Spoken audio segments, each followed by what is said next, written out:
گرامی برادران ملت اسلامیہ، عزیز بچوں، نوجوان ساتھیوں، علماء ملت اسلامیہ، وارثان علوم نبویہ، اراکین مدرسہ، السلام علیکم ورحمۃ اللہ وبرکاتہ۔ میرے عزیز، وقت کی قلت ہے،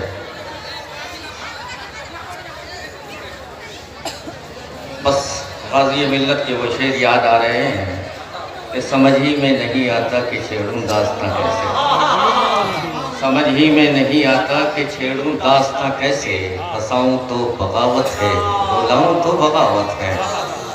آپ کی محبت ایسی ہے کہ اگر کچھ نہ کہوں تو آپ ناراض ہو جائیں گے، اور اگر کہتا ہوں تو کہیں میری ٹرین نہ مس ہو جائے، اس لیے کہ میں مفتی اعظم ہند نہیں ہوں، غلام مفتی اعظم ہند ہوں۔ وہ مفتی اعظم ہند تھے جن کا انتظار ٹرین کیا کرتی تھی، ہم تو وہ گنہگار ہیں کہ ہم ٹرین کا انتظار کیا کرتے ہیں، ہے نا؟ بس دو شعر سماعت، دو شعر اپنے شیخ کو، اپنے پیر و مرشد کو اپنے نگاہ میں بساؤ، اور یہ شعر سماعت۔ تیرا قرب کیسے ملے مجھے،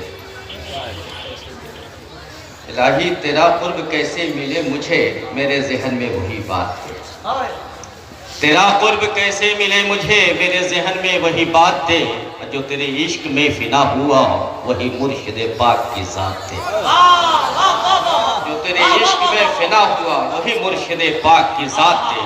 اور کونین بابو، یہ شعر، وہی جام دے وہی میں دے، وہی جام دے وہی میں دے، کہ جسے پی کے صابر و شمش نے، وہی جام دے وہی میں دے، آمین کہو یار، وہی جام دے وہی میں دے، کہ جسے پی کے صابر و شمش نے، ارے جسے موت بھی نہ سلا سکے وہی مجھ کو آب حیات۔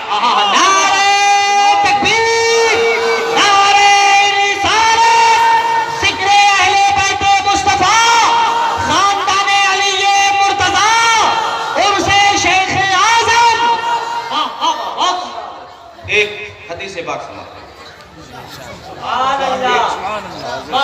جو امام جلال الدین سیوطی علیہ الرحمہ نے خصائص کبریٰ میں نقل فرمایا، آپ کے عقیدے کی مضبوطی کے لیے اصلاح تو ہمارے نوجوان خطیب نے کر دیا ہے، جس کی ضرورت ہے قوم کو۔ ابھی بزرگوں کے واقعات و بزرگوں کی کرامتیں سنانے کی اب ضرورت نہیں رہی ہے، اب قوم کو آئینہ دکھانے کی ضرورت ہے کہ تم کیا ہو، تمہارے بابا کیا تھے وہ نہیں، تم کیا ہو تم اپنے آپ کو دیکھو۔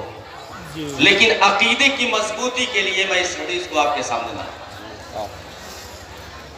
امام جلال الدین سیوطی علیہ الرحمہ خصائص کبریٰ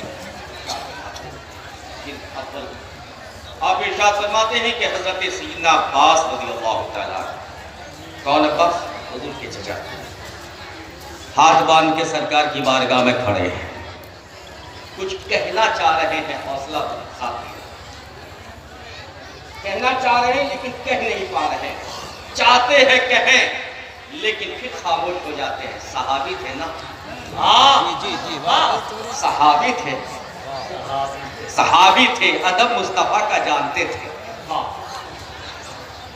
تو حضرت عباس کے لبوں کی جنبش کو میرے مصطفیٰ نے محسوس کیا، دیکھ لیا، سمجھ گئے، ارشاد فرمایا، چچا عباس کچھ کہنا چاہتے ہو، کچھ عرضی پیش کرنا ہے تمہیں؟ آقا، عرض کیا آقا، آج سے نہیں بہت دنوں سے طلبگار ہوں، جستجو میں ہوں کہ کچھ کہوں لیکن حوصلہ ہمت ساتھ نہیں۔ آقا، کہنا چاہتا ہوں لیکن ڈر لگتا ہے کہیں بے ادبی نہ ہو جائے۔ آپ نے ارشاد فرمایا، بے فکر ہو کے کہو۔ تو میرے حضرت عباس نے عرضی پیش کی، یا رسول اللہ، آپ کی حیات ظاہری صرف 40 دن کی تھی،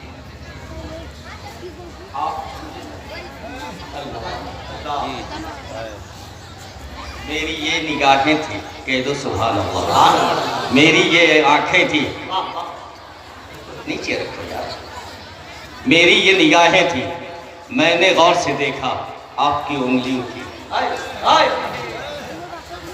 آپ کی انگلی کو دیکھ رہا ہوں، اور جس طرح آپ کی انگلی کا اشارہ ہے، جب پلٹ کے ادھر دیکھا تو میں نے اس چاند کو دیکھا۔ انگلی اٹھ رہی ہے آپ کی، اور چاند آسمان دنیا پہ ہے، لیکن میرے آقا کنٹرول چاند کا آپ کی انگلی میں ہے۔ بریلی کے سرکار نے بریلی کی سرزمین سے پکار کے کہہ دیا، چاند جھک جاتا ادھر، انگلی اٹھاتے مہد میں، کیا ہی اشاروں پہ چلتا تھا کھلونا نور کا، کیا ہی اشاروں پہ چلتا تھا کھلونا نور کا۔ یعنی یا رسول اللہ، چاند تو آسمان دنیا پہ ہے، لیکن ریموٹ میرے مصطفیٰ آپ کے ہاتھ میں ہے۔ آج دنیا چاند پہ جانے کا دعویٰ کرتا ہے، میرے مصطفیٰ نے تو مہد میں رہ کے اس چاند کو نچایا۔ سرکار، پوچھنا مقصد یہ ہے کہ وہ دن آپ کو یاد ہے، وہ واقعہ آپ کو یاد ہے؟ میرے نبی نے مسکرا دیا، ارشاد فرمایا، یہ چچا اس دن کی بات کر رہے ہو، یہ تو آنے کے بعد کی بات ہے۔ ارے یہ تو پوچھو جب میں شکم ماں میں تھا۔ اختیار مصطفیٰ نے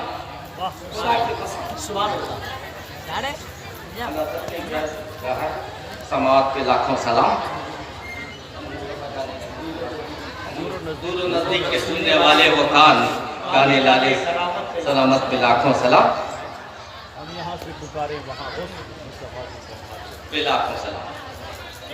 سرکار نے ارشاد فرمایا، چچا عباس، جب میں شکم آمینہ میں تھا، ماں کے شکم میں تھا، لوح محفوظ پر قلم جب چلتے تھے تو اس قلم کی جو سرسراہٹ ہوتی تھی، اس سرسراہٹ کو میں شکم ماں میں سنتا تھا۔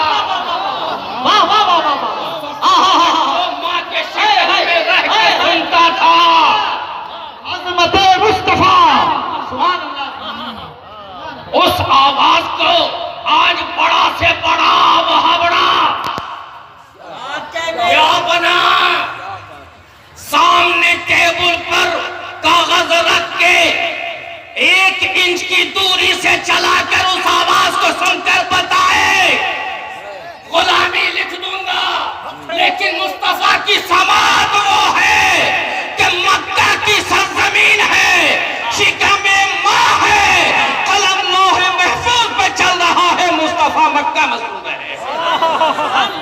سبحان اللہ، سبحان اللہ، حق ہے، حق ہے۔ شکم ماں میں رہ کر مصطفیٰ لوح محفوظ پہ چلنے والے قلم کی سرسراہٹ کو سن رہے۔ ارشاد فرمایا، چچا یہ سرسراہٹ ہی کو نہیں سنتا تھا، جس کی تقدیر لکھی جاتی تھی اس کو پہچانتا بھی تھا، بھی جانتا تھا، اس کا قبیلہ بھی جانتا تھا۔ تو جو شکم ماں میں رہ کر یہ جان جائے، وہ یہاں بہادر گنج میں رہ کر سنی مسلمانوں کے درود و سلام کو نہ سنے، اس کے سلام کو نہ سنے اور اسے نہ پہچانے۔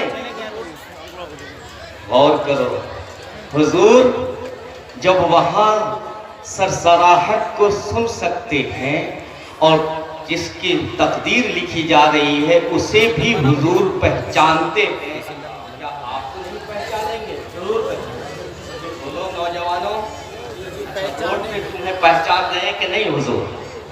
جی، چوک و چوراہے پہ جب بیٹھے ہو پہچان رہے ہیں کہ نہیں حضور؟ تاش کی پتی جب کھلی ہے حضور پہچان رہے ہیں کہ نہیں تمہیں؟ بولو، پہچان رہے ہیں نا؟ تو یہ ایمان، یہ عقیدہ مکمل رکھنا کہ تمہارے ہر قدم کو حضور دیکھ رہے ہیں، جو قدم تیرا اٹھتا ہے اسے بھی دیکھ رہے ہیں، جو خلوت میں کرتے ہو وہ بھی جانتے ہیں، جو جلوت میں کرتے ہو وہ بھی جانتے ہیں۔ یہ جہاں چیز ہے کیا، لوح و قلم تیرے ہیں۔